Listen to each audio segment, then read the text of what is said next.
சந்தோஷமா இருக்கு. நான் இந்த படத்துல நடிச்சிருக்கேன், ஒரு போலீஸா நடிச்சிருக்கேன்.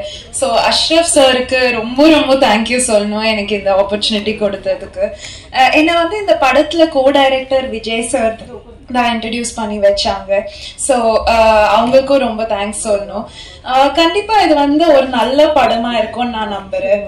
அண்ட் இது ஒரு crime thriller based subject. So August 1 release ஆகுது. கண்டிப்பா நீங்க எல்லாரும் தியேட்டர் போய் இந்த படத்தை பார்க்கணும். Thank you so much. எல்லாருக்கும் வணக்கம். ஃபர்ஸ்ட் ஆஃப் ஆல் இது என்னோட debut movie. So thank you so much Ashraf sir as well as Mahesh sir. Thank you so much இந்த ஆப்பர்ச்சுனிட்டி எனக்கு கொடுத்ததுக்காக. இந்த படத்தில் நான் தம்பிராம சாரோட பொண்ணாக நடிக்கிறேன். So very excited. August 1 release ஆகுது. எல்லாரும் கண்டிப்பாக போய் பாருங்கள். தேங்க்யூ. ஆக்சுவலாக எனக்கு தமிழ் நல்லா வராது, பட் நான் ட்ரை பண்ணுறேன். ரொம்ப நன்றி Mahesh uncle for having me on your film and Ashraf uncle for letting me sing for your film. Of course அப்பா. முழு படம் it's awesome. I watched it. It's incredible. The whole cast crew சூப்பராக பண்ணுங்க. I am so excited for you to all watch it. Thank you to Arnanna as well for having me on the soundtrack. It's an awesome song. இது ஒரு super படமாக இருக்க போது. Please எல்லாரும் support பண்ணுங்க. And I loved singing the song. It's a beautiful love melody song that I sang with Arnanna. So yeah, I'll sing a couple of lines. என் வெள்ளை மலையே புது வெள்ளை மலையே நீ சொல்லும் விதமே நான் வருவேனே உன் அருகினிலே வினையசைவினிலே வெறுத்தோட கையிலே நான் படர்வேனே. Okay, கொஞ்சமா, but I hope you enjoy it. ரொம்ப நன்றி எல்லாரும். Thank you so much. Thank you. Hello, எல்லாருக்கும் வணக்கம். So every time நான் இங்க நிக்கும்போது every time I get scared. So today நான் அதே யோசிச்சுட்டு இருந்தேன் எதுக்குன்னு. So I think it's first of all I want to say thank you to all of you, to the media, press, எல்லாருக்குமே. And secondly I want to thank the industry. எனக்கு வாய்ப்பு கொடுத்ததுக்கு இந்த மண்ணுக்கு ரொம்ப ரொம்ப நன்றி. I have to say that because initially when I came to the industry Tamil தெரியாது, ஆக்டிங் வராது, அண்ட் வேற ஒரு நாட்டில இருந்து வந்திருக்கேன். பட் எதுவுமே கண்டுக்காம இங்க மட்டும்தான் அதை சப்போர்ட் பண்றாங்க. And how do I say, டேலண்ட்டை என்ஹான்ஸ் பண்றாங்க. So I am very grateful. எனக்கு இங்க காளி அண்ட் இஸ்பேர் ராஜா எதிராணி, சிங்கப்பெண்ணை அந்த மாதிரி ஒரு படத்து எனக்கு கிடைச்சிருக்கு. அந்த மாதிரி இந்த படம் கூட. So definitely you will love my character. And நிறைய ஃபிலிம்ஸ் பண்ணும்போது வேற வேற கேரக்டர்ஸ் பண்ணணும்னு எனக்கு ரொம்ப ஆசை. ஸோ அந்த மாதிரி இந்த படத்துல கூட நான் ஒரு ஜேர்னலிஸ்டா பிளே பண்ணிருக்கேன். So firstly, thank you Ashraf for believing in me. And படம் ரொம்ப நல்லா வந்திருக்கு. And I want to welcome Mahesh to the industry, to a beautiful industry. So as an actor and a producer. So August 1 இந்த thriller movie release ஆயிட்டு இருக்கு. எல்லாரும் பாருங்க, enjoy பண்ணுங்க and support பண்ணுங்க. Thank you so much. இவர் படம் மேடையை பார்த்தவர், அதனால சர்வசர்னு பேசிட்டு போய் நிற்கிறேன். நான் இருந்து பதறிட்டே இருக்கேன். ஐயோ அடுத்தது எப்போ ஒரு ஆடு வந்துருச்சு. ஓகே, என்னோட பேர் அனீஷ் அஷ்ரஃப். ஆனால் இயக்குனர் ஏஆர் முருகதாஸ் சார்ட்ட மற்றும் முகவரி படம் பிஜத் துரை சார்ட்ட உதவி இயக்குனராக ஒர்க் பண்ணியிருக்கிறேன். இது என்னுடைய செகண்ட் மூவின்னு சொல்லலாம். தமிழில் இது ஃபர்ஸ்ட் மூவி. இயக்குனர் மிஸ்கின் சாருடைய ராட்சசி படம், பிசாசு படத்தை கன்னடத்தில் ராட்சசின்னு நான் ரீமேக் பண்ணியிருந்தேன். பட் இது கன்னடத்தில், இங்கே தமிழில் இதுதான் என்னுடைய முதல் படம். ஸோ அதுதான் என்னுடைய முதல் பக்கம். சென்னை ஃபைல்ஸ் முதல் பக்கம், எனக்கு முதல் பக்கம். என்னுடைய தயாரிப்பாளர் மகேஸ்வரன் தேவதாஸ் அவருக்கும் இது முதல் பக்கம்தான். நான் நம்மளுடைய இயக்குனர் சங்கத்தினுடைய ஒரு உறுப்பினராக இருக்கிறதுனால இங்கே என்ன படம் மோஸ்ட்லி இங்கே ஏதாவது ப்ரெஸ் மீட்டில் ஷோ போட்டாலோ எது போட்டாலோ மோஸ்ட்லி இங்கே நான் வந்திருக்கிறேன். அந்த இடத்துல உட்காருவேன். அங்கிருந்து பார்க்கும்போது இங்கே ஒரு 10 பேர் தான் தெரிவாங்க. அப்போ ஈஸியாக தெரியும். ஆனால் இங்கிருந்து பார்க்கும்போது 100 பேர் தெரியுறாங்க. ஒவ்வொருத்தரும் பேசும்போது தயங்கிட்டு இருந்தது, பயந்துட்டு இருந்தது இதுதானாங்கிறது இப்போ தெரியுது. இது ஒரு முக்கியமான மேடை. இந்த மேடைக்கு வந்து ஆசைப்படாத உதவி இயக்குநர்கள் யாருமே இருக்க முடியாது. அந்த மேடை கிடைக்கும் பொழுது அதனுடைய சந்தோஷம் வேற ஒன்று அப்படிங்கிறத நான் இந்த நேரத்தில் இந்த நிமிஷத்தில் உணர்ந்து சொல்கிறேன். இங்கே உதவி இயக்குநர்களாகவும் இணை இயக்குநர்களாகவும் இருந்து படம் பண்ணணும்னு ஆசைப்படுற எல்லாருக்குமே இந்த வாய்ப்பு வந்து சீக்கிரம் அமையணும்னு இறைவனை வேண்டிக்கிறேன். அப்புறம் இந்த ப்ராஜெக்ட் எப்படி உருவாச்சுங்கிறதுக்காக ஒரு குட்டி கதை சொல்லிதான் ஆகணும். இந்த மேடை வந்துட்டு ஒரு இயக்குனருக்கான கொஞ்சம் அதிகப்படியான ஒரு டைம் எடுத்துக்கலாம்னு நினைக்கிறேன். எடுத்துக்கலாம், ஓகே. ஏன்னா ஐயோ ரொம்ப பேசி கொண்டாண்டா நான் இருக்கக்கூடாது இல்லை. ஆக்சுவலி எனக்கு சிங்கப்பூர்ல ஒரு நண்பர் மூலியமா வந்துட்டு நம்ம மகேஸ்வரன் தேவதாஸ் தயாரிப்பாளர் வந்து ஃபோனில் பேசக்கூடிய ஒரு வாய்ப்பு கிடைச்சிது. ஸோ ஃபோனில் தான் அவங்க பேசிகிட்டு இருக்கிறோம். அவர் வந்து எனக்கு சினிமாவில் உள்ள என்ட்ராகணும்னு நல்ல ஆசையாக இருக்குது. ஸோ ஒரு தயாரிப்பாளராக நான் உள்ளே வர போகிறேன். உங்களை பற்றி கேள்விப்பட்டேன், நீங்கள் இயக்குனர் முருகதாஸ் சாரோடைய உதவி இயக்குனர்னு அப்படின்னா, ஓகே ஒரு தயாரிப்பாளர் கிடைச்சிட்டாரு, இதுக்காக தான் இவ்வளோ நாள் போராடணும் அப்படின்னா. அடுத்த ஒரு வார்த்தை சொல்கிறார், அதில் நான் ஒரு கேரக்டர் நடிக்கணும் அப்படின்னாரு. ஐயோ போச்சுடா, இந்த சிங்கப்பூர்லேருந்து ப்ரொடியூசர் வர்றாங்க உடனே நடிக்கணும்னு வேற சொல்கிறாரு அப்படின்ட்டு எனக்கு ஒரு பயம் இருக்குது. சார் உங்களோட ஃபோட்டோஸ் எல்லாம் கொஞ்சம் என்னோட வாட்ஸ்அப்புக்கு அனுப்புறீங்களா அப்படின்னா, ஓகே அனுப்புகிறேன் அப்படின்னாரு. கொஞ்ச நேரத்தில் டக் டக் டக் டக் டக்னு வருது. ஃபோட்டோஸ் ஓப்பன் பண்ணி பார்த்தானா பாடி பில்டு, அவருடைய உடம்பு இதெல்லாம் பார்த்தோன்னா வேற லெவலில் இருந்தது. செம்மையாக இருக்குது. ஒருவேளை இவர் ஹீரோ நடிக்கணும்னு சொல்லுவாரோ, சரி எதுக்கு பேசி பார்ப்போம். மறுபடியும் பேசினேன். நான் கேட்கறதுக்கு முன்னாடி அவர், அஷ்ரஃப் என்னோட ஃபோட்டோ பார்த்தீங்களா அப்படின்னாரு. பார்த்தேன் சார், நான் வில்லனா நடிக்கணும் அப்படின்னா. அப்பா இதுதான் நானும் ஆசைப்பட்டேன், உங்களை வில்லனா தான் நடிக்க வைக்கணுங்கிறத வந்து உங்க போட்டோ பார்த்தோன்னே நீங்க தயாரிப்பாளர் இல்லைன்னா கூட நான் உங்களை கூப்பிட்டுருப்பேன். அப்படி ஒரு பாடியோட அப்படி ஒரு பிசிக்ஸோட இருந்த அவரை வந்து தமிழ்ல வந்துட்டு நம்ம வில்லனா வந்து அறிமுகப்படுத்துவோம். ஏன்னா ரொம்ப நாள் ஆயிடுச்சு, ரொம்ப வருஷங்கள் ஆயிடுச்சு. சரத்குமார் ஒரு தடவை வந்து இந்த புலன் விசாரணை டைம்ல வந்து அப்படி சட்டை கழட்டி நிற்பார். அப்போ வந்து எல்லாருமே அதை பத்தி பேசினாங்க. சரத்குமார் வந்து என்ன பாடியில ஒருத்தர் வந்தாருன்னு. அதுக்கப்புறம் வந்து எனக்கு லாங் டைம் ஆயிடுச்சு அப்படி ஒரு வில்லன் என்றால அப்படின்னு நான் நினைக்கிறேன். சில இடத்துல வந்திருக்கலாம், இருந்தாலும் கூட அவங்க கொஞ்சம் குறைவா இருக்குது. அதை வந்துட்டு அவரு கண்டிப்பா பூர்த்தி பண்ணுவார். இந்த படத்தை பார்த்ததுக்கு அப்புறம் அவருக்கு நிறைய வாய்ப்புகள் வரும் அப்படிங்கறத நான் அவர்கிட்ட சொல்லியிருக்கிறேன். எதுக்கும் அவர் வந்து சைட்ல வந்துட்டு இயக்குனராக இருந்தாலும் அவருக்கு ஒரு மேனேஜர் வந்து ஒரு அக்ரிமெண்ட் போட்டுடலாமான்னு நினைக்கிறேன். ஸோ அப்படிதான் வந்துட்டு இருக்கிறேன். அப்போ அவருக்கும் எனக்குமான ஒரு சின்ன டீல் என்னன்னா, இவர் நடிப்பாரா, உடம்பு நல்லா இருக்குது, சூப்பரா இருக்காரு, பட் நடிப்பாரா அப்படிங்கிற ஒரு டவுட். அப்ப நான் என்ன பண்ணேன், சார் நம்ம ஃபர்ஸ்ட் ஒரு ஷார்ட் ஃபிலிம் பண்ணலாமே அப்படின்னா. உடனே அவர் ஓகே பண்ணலாமே அப்படின்னாரு. சரி ஓகே, ஷார்ட் ஃபிலிம் டைம்ல தான் நான் ஃபர்ஸ்ட் வந்து நான் அவரை மீட் பண்றேன்.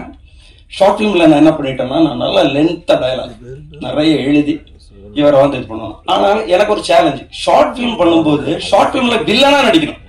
வில்லனுக்கு ஒரு ஷார்ட் ஃபிலிம், ஹீரோக்கு ஷார்ட் ஃபிலிம். இல்லைன்னா நம்ம ஒரு யூஸ்வலா வந்து ஒரு ஏதோ ஒரு ஸ்கிரிப்ட் வந்து ஒரு லைன் சின்னதா வச்சிருப்போம் பண்ணலாம். பட் இவருக்காகவே நான் ஒன்று பண்றேன். அதுல வில்லன் வித் ஒரு மறைமுகமான ஒரு ஹீரோ வந்தாரு. ஒரு எக்ஸ்பீரியன்ஸ்டான ஒரு ஆக்டர் எப்படி நடிப்பா அப்படியோ ஒன் டே ஷூட்ல அது அவர் நடிச்சாரு. அங்க நான் முடிவு பண்ணிட்டேன், இவருதான் என் படத்தினுடைய வில்லன் அப்படின்னு. பட் லேட்டரா தான் எனக்கு ஒண்ணு தெரிஞ்சது, அவரு ஷார்ட் பிலிம் வந்து என்ன வச்சு எடுத்தார்ல, அவர் மைண்டுக்குள்ள இவன் கரெக்டா டைரக்ஷன் பண்றானாலும் பார்ப்போம், அப்ப இவனை டைரக்டரா போடலாம். டெஸ்ட் நான் அவருக்கு வச்சிருக்கிறதா நினைச்சா டெஸ்ட் அவரு எனக்கு வச்சிருக்கேன். அதுக்கப்புறம் தான் அவர் சொல்றேன், அஷ்ரஃப் உங்க ஷார்ட் பிலிமை பார்த்தேன், ரொம்ப பிரமாதமா இருக்கு, சரி படம் பண்ணலாம், ஃபியூச்சர் பிலிம் வந்து பண்ணலாம், இப்ப ஏதாவது ஸ்கிரிப்ட் இருந்தா சொல்லுங்கன்னா. அந்த டைம்ல தான் வந்துட்டு இந்த கதை அவர்கிட்ட சொல்ல வேண்டிய ஒரு இதுல வந்து ஃபுல் ஸ்கிரிப்ட் நான் சொன்னேன். அவர் கேட்டாரு, அவருக்கு வந்து பவுண்டரி கொடுத்தேன், வாங்கிட்டு போய் படிச்சுட்டு இம்மீடியட்டா ஸ்டார்ட் பண்ணலாம், இது லேட்டே ஆக வேணாம் அப்படின்னு சொல்லி இந்த படத்தை வந்துட்டு அந்த எப்போ நான் கதை சொல்லி முடிச்சனோ, எப்போ அவர் பவுண்டரி வாங்கி படிச்சாரோ இம்மீடியட்டா வந்து நான் ஒரு இயக்குனர் ஆகக்கூடிய அங்கீகாரத்தை கொடுத்துருக்காரு. அது என் வாழ்நாள்ல மறக்கவே முடியாது. ரொம்ப ரொம்ப ரொம்ப தேங்க்ஸ் மகேஸ்வரன் தேவதாஸ் சார். நான் ஏன் அவரோட நேம் வந்து திரும்ப திரும்ப உச்சரிக்கிறேன்னா, அவர் தயாரிப்பாளர் மாதிரியே நடந்துக்க மாட்டாரு, ஒரு நட்பா நண்பன் மாதிரி தான் நடந்துக்குவாரு. அவர் வந்து ரெண்டாவது ஒரு விஷயத்த சொன்னாரு, இந்த நிமிஷத்துல இருந்து நான் வந்து உங்களுடைய படத்தினுடைய தயாரிப்பாளர் அல்ல, நான் ஒரு ஆக்டர். நீங்க எந்த ஒரு விஷயமா இருந்தாலும் ஆக்டிங்கை பத்தி மட்டும்தான் என்கிட்ட பேசணும். இந்த படத்தினுடைய ஒரு தயாரிப்பாளர் மாதிரி நீங்க பேசணும், அவங்கள்ட்ட ஷேர் பண்ணணும்னா அது வந்து ஷாண்டி ரவிச்சந்திரன் சார்கிட்ட தான் பேசணும் அப்படின்னாரு. ஸோ அவர் உள்ள இந்த படத்துக்குள்ளார வந்தாரு. அவர் வந்து கிளியர் கட் சொல்றாரு, அஷ்ரஃப் இந்த படத்துல உங்களுக்கு என்ன வேணும், இந்த கதை இந்த பவுண்டட் ஸ்கிரிப்டில் நீங்க எழுதப்பட்ட அத்தனை விஷயமும் உங்களுக்கு வரும். ஆனால் நீங்க சொன்ன டைமுக்குள்ளார இந்த படத்தை முடிக்கணும், அது மட்டும் தான் உங்களுக்கான டாஸ்க் அப்படின்னாரு. ஓகே சார் அப்படின்னா. அப்புறம் அதுக்கு கீழே வந்து நம்ம மேனேஜர் காசி சார் வந்துட்டு நிறைய எக்ஸ்பீரியன்ஸோட நிறைய படத்தை வந்துட்டு ஒர்க் பண்ணிட்டு வந்தவர். அவருக்கு வந்து தெரியும் நம்ம என்ன சொன்னாலும் எத்தனை நிமிஷத்துல எத்தனை நேரத்துல அந்த பொருள் இங்க வரும் அப்படிங்கறது வந்து அவருக்கு நல்லாவே தெரியும். அதனால வந்துட்டு ஷூட்டிங்ல எந்த ஒரு குழப்பம் இல்லாம ஒரு செட்டப் அரேஞ்ச்மெண்ட் எனக்கு பண்ணி கொடுக்கறதுனால நான் அவங்கள்ட்ட சொன்னேன், இந்த படம் இத்தனை நாளில் முடிக்கிறேன் அப்படின்னா அதே நாள்ல முடிச்சேன். ஒரு நாள் கூட எக்ஷன் பண்ணாம அந்த படத்தை வந்து நான் முடிச்சேன். அதுல வந்து எனக்கு இன்னொரு சேலஞ்சுக்கு இருந்தது. ஏன்னா நான் வந்து பெரிய இயக்குனர் முருகதாஸ் சார்கிட்ட இருந்து ஒர்க் பண்ணிட்டு வந்ததுனால பெரிய செட்டப்ல பெரிய இடத்துல எல்லாம் ஒர்க் பண்ணிட்டு வந்திருக்கிறேன். இது வந்து பட்ஜெட்டா சின்னதுன்னு நம்ம சொல்ல முடியாது. ஏன்னா இந்த கதைக்கு என்ன தேவையோ அந்த கதைக்கானது வந்து கொடுத்துட்டாங்க. பட் அங்கிருந்து நம்ம ஒர்க் பண்ணிட்டு வரும்போது அந்த ஸ்டைல் வேற, பட் இங்க வரும்போது நம்மளோட ஸ்டைலை மாத்திக்கணும். இந்த படத்தை ஸ்கிரீன்ல பார்க்கும்போது பெரிய படமா இருக்கணும், அதுல எந்த மாற்றமும் இருக்கக்கூடாதுன்னு நாங்க முடிவு பண்ணேன். இந்த ட்ரெய்லர் கூட உங்களுக்கு அப்படிப்பட்ட ஒரு ஃபீல் கொடுத்துருக்கும்னு நான் நினைக்கிறேன். இது ஒரு பெரிய படமான ஒரு ஃபீலை கொடுத்துருக்கிற அளவுக்கு நான் எடுத்திருக்கிறேன். இந்த படத்தை வந்து இன்னும் வெளியில இருக்கக்கூடிய நபர்கள் யாரும் பார்க்கல, எங்களுடைய டீம் மட்டும் பார்த்தாங்க. அந்த டீம்ல இருக்கிற எல்லாருமே வந்து அப்ரிஷியேட் பண்ணாங்க. எனக்கு என்னுடைய டீம் அப்ரிஷியேட் பண்றதுங்கிறத விட பப்ளிக்கா என்னுடைய இயக்குனர் சங்கத்தை சார்ந்த என்னுடைய நண்பர்கள் இயக்குனர்கள் வெளியில பப்ளிக் எல்லாருமே வந்துட்டு பாராட்டினாதான் என்னுடைய முதல் பக்கத்துக்கு அப்புறம் அடுத்த பக்கமும் ஓபன் ஆகும். ஸோ இந்த முதல் பக்கங்கிறது எனக்காக வச்ச பேர் அல்ல, சென்னை ஃபைல்ஸ் முதல் பக்கங்கிறது ஒரு கேஸ் ஃபைல வந்து ஓபன் பண்ணக்கூடிய ஒரு விஷயம் இந்த கதையில இருக்குது. அது வந்து எனக்கும் அது பொருந்துற மாதிரியான ஒரு விஷயமா இருந்தது.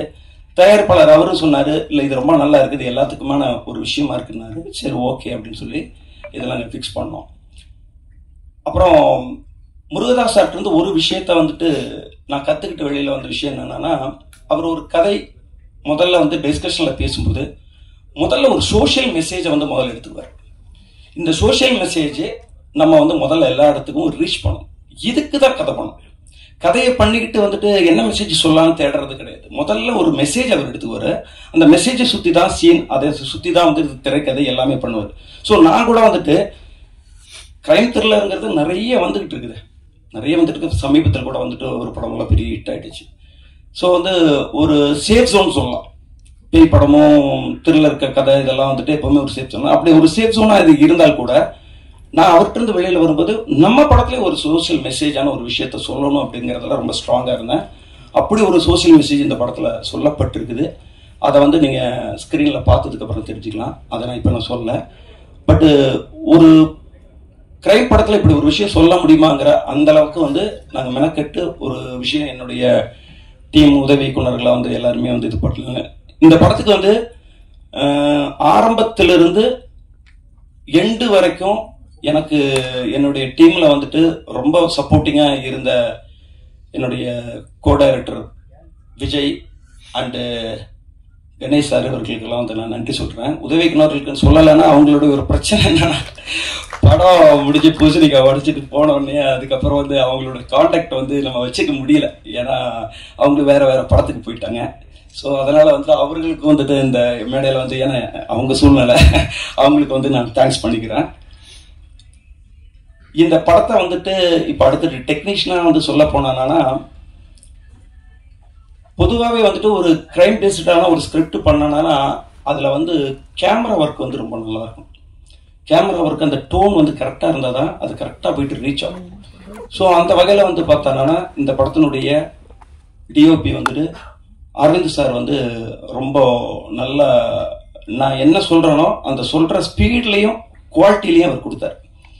ஏன்னா நான் மட்டுமே வந்துட்டு நான் சொன்ன நாள்ல நான் முடிச்சிட்டேன் அப்படின்னு நான் சொன்ன நாள்ல நான் மட்டும் முடிக்க முடியாது. என்னோடு ஓடி வரக்கூடிய அவங்களும் சேர்ந்து நான் சொல்ற ஷார்ட்டை சொல்ற டைமுக்குள்ள முடிச்சா மட்டும்தான் நம்ம வந்து ஒரு பிளான் பண்ணுனா அந்த நாள் ஷூட் வந்து அந்த அன்னைக்கு கம்ப்ளீட் ஆகும். அப்படி கம்ப்ளீட் ஆகாம ஒரு 4 ஷாட் வந்து பேலன்ஸ் அப்படின்னா அப்படி தள்ளி போவோம். அது அப்ப அதுக்கு காரணம் அப்போ நான் வந்து அதை பெருமையை சொல்ல முடியாது. ஸோ என்னுடைய பெருமையை நான் இப்ப பேசுற ஒரு காரணத்துக்கு வந்து முக்கியமான காரணமா வந்து டிஓபி அரவிந்த் சார் சொல்லலாம். அதுக்கு அடுத்தது வந்து பார்த்தோன்னா இசை வந்துட்டு ஏஜிஆர் அவர் பண்ணியிருக்காரு. ஒரு பேக்ரவுண்ட் ஸ்கோர் தான் வந்துட்டு இந்த மாதிரி படங்களை வந்து பயப்படுத்தும், அந்த சீட்டு நுனியிலே உட்கார வைக்கணும் அப்படின்னு சொல்லுவாங்கல்ல, அது வந்து ஒரு மியூசிக்கு வந்து ரொம்ப முக்கியமான ஒரு விஷயம். ஸோ அப்படி ஒரு மியூசிக் இசை தந்த ஏஜிஆருக்கு நான் நன்றியை தெரிவிச்சுக்கிறேன். அப்புறம் அதிகப்படியான ஒரு கட்டிங்ஸ் வந்து எதில் வரும்னா இந்த மாதிரி படங்கள்ல தான் வரும். ஒரு ஃபேமிலி ட்ராமா கதை சொல்லும்போது ஒவ்வொரு சீன் ஒரு லென்த்தில் இருக்கும். பட் இந்த மாதிரி படத்தில் வந்து கட்டிங்ஸ் வந்து டக்கு டக்கு டக்கு டக்குன்னு கட் பண்ணணும். ஆனால் அந்த கட்டிங்ஸ் வந்துட்டு நமக்கு கண்ணுக்கு வந்துட்டு டிஸ்டர்பாகவும் இருக்கக்கூடாது. அப்படி ஒரு நேர்த்தியான ஒரு எடிட்டிங் பண்ண என்னுடைய எடிட்டர் பிஎஸ் விஷால் அவருக்கு இந்த மேடையில் வந்து நான் நன்றி சொல்லிக்கிறேன். இந்த படத்தினுடைய போஸ்ட் ப்ரொடக்ஷனுக்கு அப்புறம் வந்துட்டு இப்போ நீங்க பார்த்த இந்த ட்ரைலரா இருக்கட்டும், டீசரா இருக்கட்டும், இந்த லிரிக்கல் வீடியோவா இருக்கும், இதெல்லாம் வந்து தனியா வந்துட்டு நம்ம வெளியில வந்து பண்ணிட்டு தான் வந்தோம். அந்த வெளியில பண்ணதுல வந்துட்டு பெரிய சப்போர்ட்டா இருந்தது வந்து ஆராதனா ஸ்டுடியோ துர்கேஷ் அவருக்கு. துர்கேஷ் அவர் வந்துட்டு அவர் ஆளினால்னு சொல்லலாம். அவர் வந்துட்டு பாட்டு வேணுமா பாட்டு இருக்கு, ஃபைட்டு வேணுமா ஃபைட் இருக்குங்கிற மாதிரி அவர்கிட்ட ஒரு போஸ்ட் ப்ரொடக்ஷனா போனான்னா எல்லா விஷயத்துக்கும் அவர் ஓடுனார். எல்லா விஷயத்துக்கும் சென்சாரா ஓகே, நாளைக்கு இது இன்னைக்கு இந்த இடத்துல ஸ்கிரீனிங் ஆறதுக்கு வந்துட்டு அவர் கரெக்டான நேரத்தில் கொண்டு வந்து கரெக்டாக கொடுத்துட்டு சவுண்டு செக்கிங் பண்ணி எல்லாம் பண்ணி நல்லா சார் பக்கா சார் அப்படிங்கிறார். ஸோ அந்த அளவுக்கு வந்து அதனால வந்து துர்கேஷ் அவருக்கு வந்துட்டு நான் மறுபடியும் நன்றி தெரிவிச்சுக்கிறேன். அப்புறம் இதில் விட்டு போன யாராவது இருக்காங்களா? எடிட்டர் இதில் சொல்லிட்டேன்.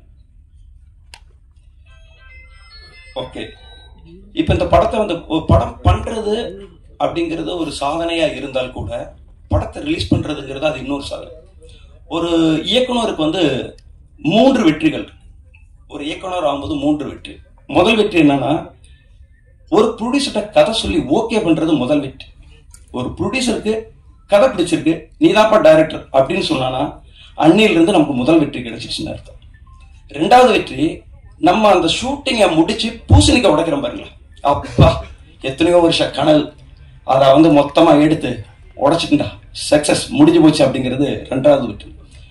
3வது வெற்றி வந்துட்டு இதை வந்து நல்லபடியா தியேட்டருக்கு கொண்டு வரும், ஸ்கிரீனிங் கொண்டு வரும். நம்ம நல்ல படம் தான் எடுத்தோம், ஆனா தியேட்டருக்கு கிடைக்கலையே, நம்ம நினைச்ச மாதிரி கிடைக்கலையே, நம்ம நினைச்ச அளவுக்கு வந்து ப்ரொமோஷன் பண்ணலையே, சரி ப்ரொமோஷன் வேற மாதிரி பண்ணியிருந்தா அந்த படம் வேற மாதிரி வந்திருக்குமே அப்படிங்கிற ஏக்கம் வந்து சில சின்ன படங்கள் பண்ண நிறைய இயக்குநர்கள் வந்துட்டு எங்கிட்டே வந்து ஒரு குறையாவே சொல்லியிருக்கிறதெல்லாம் நானும் கேட்டிருக்கிறேன். ஸோ எனக்கு கூட இந்த படம் முடிஞ்சதுக்கு அப்புறம் இந்த படம் எப்படி ரிலீஸ் ஆக போகுது, எப்படி பண்ணுவாங்க அப்படிங்கிறத வந்துட்டு எனக்குள்ள ஒரு பயம் இருந்துட்டு இருந்தது. ஆனால் மீடியா மைண்டு செந்தில் சார் அவர் வந்து இந்த படத்தினுடைய ரிலீஸிங் வந்து எப்படிங்கிறது ஸ்டெப் பை ஸ்டெப்பாக வந்துட்டு அவர் மொத்தமாக எழுதி அதை ஒவ்வொன்றுமே டிக் பண்ணிட்டே வந்தார். இதை முடிச்சிட்டோம். எனக்கே ஆச்சரியமா இருந்தது. இந்த ஃபார்மல் உள்ள என்ட்ராகிற இடத்துல எல்லாம் அந்த ஓடிங் இருந்தது, பெரிய ஓடிங் வந்து அங்கங்க வச்சிருக்காங்க. இப்பதான் ஸ்டார்டிங் ஸ்டேஜ். ஏன்னா நம்ம இன்னைக்கு தான் வந்துட்டு ஒரு ட்ரெய்லர் அண்ட் டீசர்லாம் லான்ச் பண்றோம். அப்படி இருக்கும்போது இன்னும் ட்ரெய்லர் கூட வந்துட்டு பப்ளிக்கான ஒரு ரிலீஸ்லாம் நம்ம பார்வையாளர்களுக்கு மட்டும்தான் நம்ம போட்டுருவோம். ஸோ அதுக்குள்ளாரியே நிறைய போஸ்டர்கள், நிறைய விஷயங்கள் எல்லா இடத்துலையும் நல்ல தமிழ்நாட்டில் நல்ல டிஸ்ட்ரிபியூட்டர்ஸ்கிட்ட வந்துட்டு நம்ம பேர் வந்து பெருமையா வந்து பேசக்கூடிய டிஸ்ட்ரிபியூட்டர்கிட்ட எல்லாம் என் படத்தை கொண்டு போய் சேர்த்து அவங்க எல்லாருமே வந்து இந்த படத்தை வந்து ரிலீஸ் பண்றாங்கிறது எனக்கு ஒரு பெருமையா இருந்தது. எனக்கு வந்து அடுத்தடுத்து வந்துட்டு அவர் அனுப்பிச்சிட்டே இருக்காரு, நம்ம அடுத்து இதை பண்றோம். எனக்கு பாக்குறதுக்கு ஒரு நேரமே கிடைக்க மாட்டேங்குது. அவ்வளவு போட்டோஸ், அவ்வளவு ஒர்க் வந்து அவர் பண்ணாரு. So media mind Senthil sir அவருக்கு வந்துட்டு என்னுடைய நன்றி நான் தெரிவிச்சுக்கிறேன். இதையெல்லாம் தாண்டி ஒரு சக்சஸ், தியேட்டர்ல இந்த படம் ரிலீஸ் ஆகி இந்த படம் பப்ளிக்ல பொது ஜனங்கள் எல்லாருமே பார்த்து இந்த படம் சூப்பர்ரா அப்படின்னு சொன்னானா அதுதாங்க உண்மையான சக்சஸ். அந்த சக்சஸுக்காக தான் இவ்வளோ வருஷம் போராடிட்டு இருக்கோம், இவ்வளோ கஷ்டப்படுறோம். அந்த வார்த்தை வந்துட்டு ஒரு ஆடியன்ஸை வந்து தியேட்டர் விட்டு வெளியில வரும்போது அந்த மைக்கை நீட்டும் போது வந்து அவங்க சொல்லிட்டு போகும்போது அதை நான் சாதாரண எத்தனை தடவை நானே ரிவ்யூ வந்து நிறுத்திட்டு போயிருக்கிறேன். அது ஒரு இயக்குனருடைய பெயின் என்னங்கிறது வந்துட்டு இப்ப எனக்கு தோணுது. என் படம் வந்து இப்போ ஆகஸ்ட் 1ஆம் தேதி ரிலீஸ் ஆகுது. அந்த ஆகஸ்ட் 1ஆம் தேதி முதல் ஷோ பார்த்துட்டு வெளியில வரும்போது அவங்க வந்து எப்படி சொல்லுவாங்க, அது சொல்லும் போது நம்மளோட ரியாக்ஷன் என்னவா இருக்கும் அப்படிங்கிறது எனக்கு இப்பவே வந்து ஆச்சரியமா இருக்குது. ஸோ முடிந்த வரைக்கும் இந்த மீடியா பெரிய லெவலில் வந்து எனக்கு சப்போர்ட் பண்ணணும்.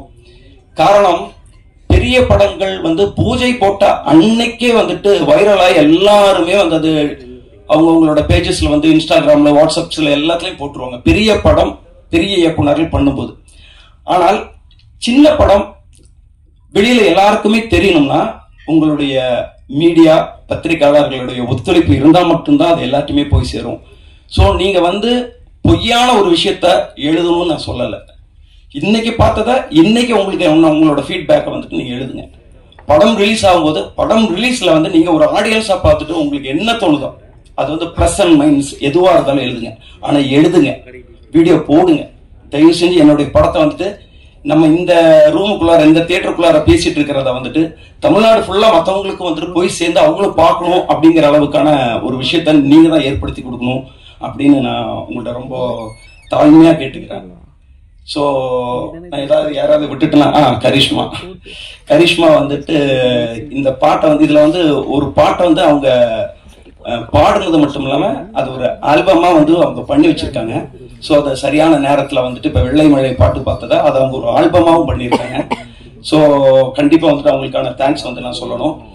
அப்புறம் இதெல்லாம் சொல்லி முடிச்சுட்டு மெயினானது வந்து ஒரு லிஸ்ட் கொண்டு வந்து வைக்கிறார். ஏன்னா பாருங்க, ஒரு பதட்டம் சொன்னால ஆரம்பத்துல அவருக்கு தெரியும் எது எது ஆர்டர்ல பேசணும், எது எது ஆர்டர்ல பேசக்கூடாது. நான் புது ஆளு, நான் தப்பு பண்ணா கூட என்னோட ஹீரோயின் மன்னிச்சுக்குவாங்கன்னு எனக்கு தெரியும். அதனால வந்துட்டு ஏன் ஒருவேளை என் பேரே சொல்லலையே அப்படின்னு வந்து அப்படி நினைக்கக்கூடிய ஆள் கிடையாது. என்னுடைய ஹீரோ வெற்றி, என்னோட ஹீரோயின் ஷில்பா. சரி, இருந்தாலும் அவங்க பத்தி நான் சொல்லிதான் ஆகணும். இந்த படத்துக்கு ஏன் வெற்றியை சூஸ் பண்ணீங்க அப்படிங்கிற ஒரு கேள்வி வந்து நிறைய பேர் எனக்கு கேட்டிருக்காங்க. நான் உண்மையே சொல்றேன், இந்த கதை வந்துட்டு நான் ப்ரொடியூசர்கிட்ட சொல்லி முடிச்ச உடனே யார் ஹீரோவா போடலாம் அப்படின்ட்டு ஒரு டிஸ்கஷன் வந்து நடக்கும்போது சாண்டி சாரும் வந்துட்டு என்கிட்ட கேட்டாரு யார் ஹீரோவா போடலான்னு. நான் வந்து வேற சாய்ஸே சொல்ல, வெற்றி அப்படின்னு நான் சொன்னேன். இல்ல அவர் ஓகே வாங்க, 100% ஓகே, எனக்கு இந்த கதைக்கு வந்துட்டு வெற்றி தான் வேணும். ஆனா அவங்க அதை விட வந்து வேற வேற ஹீரோக்களை சொன்னாங்க. பட் நான் சொல்றேன் இல்ல வெற்றி தான் வேணும். இந்த கதையில வந்துட்டு ஒரு மதுரையிலிருந்து வரக்கூடிய ஒரு கிரைம் நாவல் ரைட்டருடைய ஒரு பையன் மதுரையிலிருந்து வந்தானா அவனுடைய அந்த லாங்குவேஜோட இருக்கணும்னா அந்த லுக் வேணும்னா அது அவர்கிட்ட வந்து எனக்கு 100% கிடைக்கும் நம்புறேன்.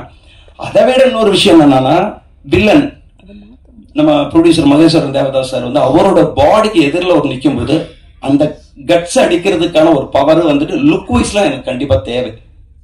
அதை விட வந்து கொஞ்சம் வேற யாராவது போட்டாங்கன்னா அது கொஞ்சம் ஃபேக் மாதிரி ஆயிடும். ஸோ அப்படி சொன்னேன். உடனே அவங்க வந்து ஓகே, ஒரு இயக்குனரா நீங்க எந்த ஹீரோ சொல்றீங்களா, உடனே நம்ம வந்து அதை ஓகே பண்ணிடலான்னு இமீடியட்டாகிட்டு போனேன். அவருடைய பெரிய ப்ளஸ் என்னன்னா, வெற்றி சாரோடது கதை சொல்ல போனா ஒரு 20 நிமிஷத்துல லைன் சொல்லிடுறீங்களா, ஒரு 15 நிமிஷத்துல அது கிடையாது, ஃபுல்லா சொல்லுங்க சார், நான் ஃபுல்லா உட்காந்து கேட்கறேன் அப்படின்ட்டு ஃபுல் கதையை வந்து நம்ம சொல்லும் போது மொபைலை வந்து சைலண்ட் போட்டு திருப்பி வச்சுட்டு மொத்த கதையும் கேட்டார். அந்த கதையை கேட்டது மட்டும் இல்லாமல் மறுபடியும் என்கிட்ட பவுண்டட் ஸ்கிரிப்டும் என்கிட்ட இருந்து வாங்கி அந்த கொடுத்ததுல இருந்து 3 நாள்ல படிச்சு முடிச்சிட்டாரு. படிச்சு முடிச்சு மறுபடியும் என்கிட்ட கால் பண்ணி சொல்றாரு, சார் படிச்சேன் சார், நீங்க கதை சொன்னதுல விட சிலது விட்டு போனதெல்லாம் வந்துட்டு இதெல்லாம் பார்க்கும்போது தெரியுது, ரொம்ப நல்லா இருக்கு, எனக்கு சின்னதா ஒரு அபிப்பிராயமா இது மட்டும் தோணுது அது மட்டும் தோணுதுன்னு சின்ன சின்ன விஷயங்கள் சொன்னாங்க. அது சிலதை வந்து மாத்திருக்கேன், சிலதை இல்லை சார் அது அப்படிதான் வேணும் அப்படின்ட்டு ஒரு இது பண்ணேன். அப்புறம் அதே மாதிரி வந்து ஷில்பா மஞ்சுநாத் அவர்கிட்ட வந்து நான் கதை சொல்ற நேரத்தில் அவங்க டெல்லியில இருந்தாங்க. பட் அவங்க கதை வந்துட்டு ஃபோனில் கேட்டுட்டு நான் வந்து இத்தனாம் தேதி இங்கே வருவேன், வந்தது வந்துட்டு நம்ம மீட் பண்ணுவோம் அப்படின்னாங்க. சரி ஓகேண்ணா. அப்புறம் நான் அவங்கள்ட்ட வந்து சொன்னேன், ஃபுல் கதை வந்து நான் மொபைலில் தான் சொல்ல வேண்டிய ஒரு சுச்சுவேஷன் இருந்தது. அவங்க வேற ஏதோ டூருக்காக போயிருந்தாங்க. அவங்க ஒரு பாயிண்ட் சொன்னாங்க, நான் ஒரு படத்தை வந்துட்டு சூஸ் பண்ணும்போது 2 விஷயத்துக்காக தான் சூஸ் பண்ணேன். ஒன்று, என் கேரக்டர் இந்த படத்தில் பவர்ஃபுல்லாக இருக்கா, இல்ல இந்த படம் சூப்பரா இருக்கா. ஒரு சூப்பர் படத்துல நான் நடிக்கிறதுக்கும் நான் தயார், இல்லைன்னா என் கேரக்டர் ரொம்ப பவர்ஃபுல்லா இருந்தாலும் நடிக்க தயார். அப்படி இருக்கும்போது இதுல 2மே இருக்குது, நான் பண்றேன் அப்படின்னாங்க. ஸோ அப்படிதான் வந்து அவங்க நம்ம படத்துக்குள்ளார வந்து ஒரு ரிப்போர்ட்டர் கேரக்டரா தான் வந்திருக்காங்க. உங்களுடைய ஒரு கேரக்டர்ல தான் அவங்க இருக்கிறாங்க, ரிப்போர்ட்டரை. நான் வந்து இப்ப பாக்குற ஷில்பா மஞ்சுநாத்தை வந்து நாங்க ஷூட்டிங்ல பார்க்கல, திடீர்னு வருவாங்க ரியலாவே ரிப்போர்ட்டர் வந்து ஏதோ நம்ம படத்துக்கு வந்துட்டு பேட்டி எடுக்க தான் வந்திருக்காங்கிற மாதிரி அவ்வளவு அந்த லுக்கை மெயின்டைன் பண்ணி அவங்கள வந்து அப்படி ஒரு காஸ்டியூம்ஸ் விஷயம் எல்லாம் அவங்களுக்கு மெயின்டைன் பண்ணி கொடுத்தா கூட அவங்க வந்து நிற்கும் போது வந்து ஒரு ரிப்போர்ட்டர் மாதிரி வந்து நின்னாங்க. ரொம்ப நன்றி. அப்புறம் சரி, வேற யார் சார் விட்டுருக்கேன்?